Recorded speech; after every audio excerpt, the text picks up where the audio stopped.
پھر قاضی صاحب نے 2 ماہر شناساؤں کو بلایا جو کہ لکھائی کی شناخت کر سکتے تھے۔ ان دونوں شناساؤں نے ایک ایک کر سب کی لکھائی چیک کی، مگر کسی بھی مرد کی لکھائی اس کے ساتھ نہ ملی۔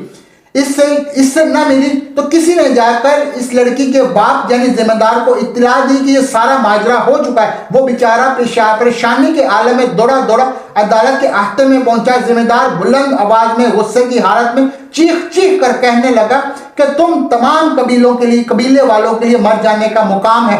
میں نے تم لوگوں کے حقوق کے لیے جنگ لڑی، جس قوم کی فلاح کے لیے دن رات محنت کی، اس کا تم لوگوں نے مجھے یہ کیا صلاح دیا؟ تم نے میری ہی بیٹی کو داغدار کر ڈالا ہے۔ عدالت میں موجود اس قبیلے کے تمام لوگوں نے انتہائی ہمدردی سے کہا کہ یہ جرم کرنے سے پہلے ہم ہلاک نہ ہو جاتے۔ ہم نے تو کبھی ایسا سوچا بھی نہیں ہے۔ ہم تو تمہاری بیٹی کو اپنی سگی بیٹیوں سے بڑھ کر سمجھتے ہیں۔ عدالت میں موجود ایک بوڑھے دانا شخص نے کہا، قاضی صاحب، ذمہ دار کی بیٹی کے ساتھ زیادتی کرنے والا شخص بڑا چالاک تھا۔ ایسے محسوس ہوتا ہے کہ جیسے اس کے دل میں انتقام کی آگ جل رہی تھی، ورنہ وہ پتے پہ تحریر نہ لکھتا اور نہ ہی سونے کے سکے رکھ کر جاتا۔ مجھے تو کوئی سازش لگتی ہے، کوئی جھگڑا ہی لگتا ہے۔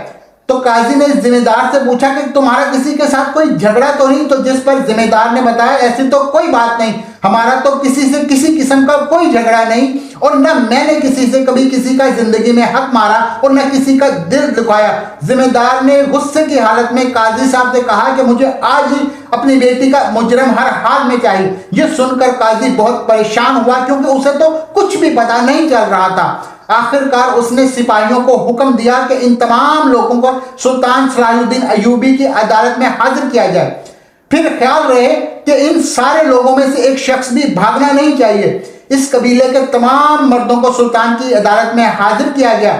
پھر قاضی صاحب نے سلطان کو سارے واقعے سے آگاہ کیا اور قاضی نے کہا کہ یہ ذمہ دار انتہائی نیک آدمی ہے، اس نے ہمیشہ ان گاؤں والوں کی خدمت کی ہے۔ یہ سن کر سلطان صلاح الدین ایوبی کو بہت غصہ آیا۔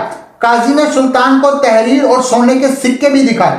ان کو بغور دیکھنے کے بعد سلطان کے ذہن میں ایک ترکیب آئی کہ سلطان نے سپاہیوں سے کہا کہ ایک پانی کا ایک بڑا سا برتن لایا جائے اور ان پر پانی کو گرم کیا جائے، اتنا گرم کیا جائے کہ یہ پانی آگ بن جائے۔ سپاہیوں نے حکم کی تعمیل کی۔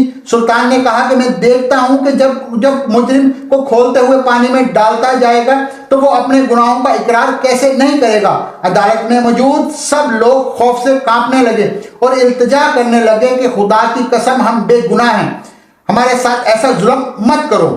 ایک بڑی عمر کے دیہاتی نے سلطان سے کہا کہ اے سلطان، آپ ہمیں کھولتے ہوئے پانی کے کڑاہے میں نہ ڈالیے بلکہ سیدھا آگ میں ہی ڈال دیجئے۔ جب آپ ہم سب بے گناہوں کو مارنے کا ارادہ کر ہی لیا ہے تو پھر ایسی سزا دیں جو سب سے زیادہ تکلیف دہ ہو۔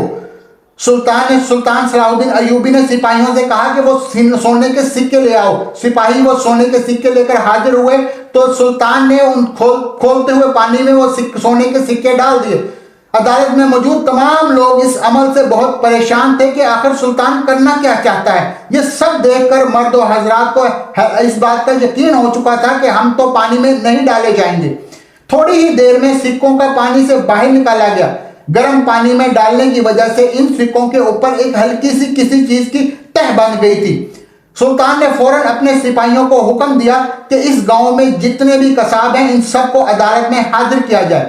گاؤں والوں نے بتایا کہ اس پورے قبیلے میں صرف 2 ہی قصاب ہیں جن کو سپاہی لے کر سلطان کی عدالت میں حاضر ہوئے ہیں۔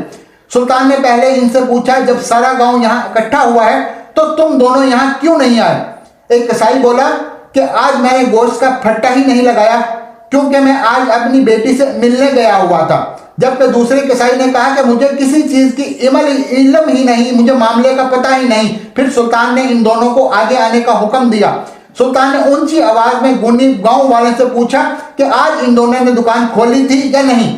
گاؤں والوں نے بتایا کہ ایک کی دکان تو آج بند تھی جبکہ دوسری دکان کھلی ہوئی تھی اور یہ سارا دن گوشت فروخت کرتا رہا ہے۔ پھر سلطان نے سپاہیوں کو حکم دیا کہ جس آدمی کی دکان کھلی تھی اس کو پکڑ کر زندان میں ڈالو اور اس کو اس وقت تک مارتے رہو جب تک وہ اپنا جرم قبول نہ کر لے۔ اگر پھر بھی اپنا جرم قبول نہ کرے تو اسے اس گرم پانی کے کڑاہے میں ڈال دینا۔